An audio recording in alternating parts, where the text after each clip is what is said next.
Naglalaban yung asim at saka alat.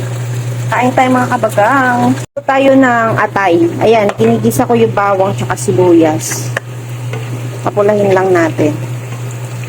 Bawang, sibuyas, papulahin. And then meron tayong liver. Liver adobo. Ayan, lagay na natin yung luya. Marami akong luyang ilalagay. Kasi ayoko ng malansa. Yan, mapula na. And then lagay na natin yung atay.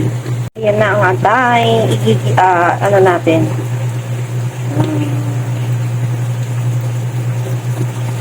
Igisa natin yung atay. Nalagyan na natin ng toyo, tsaka bay leaves, and then magic sarap, lahat ng ano.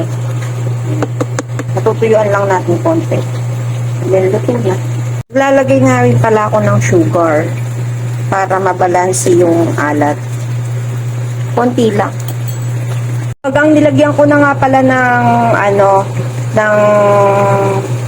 suka. Hindi ko tinakpan, hindi ko rin siya hinahalo. Steamer lang natin para yung suka maluto at hindi maging maasim. Ayan.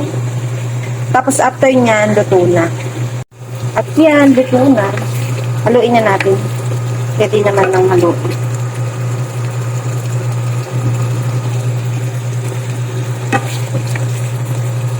Sarap mga kabaga.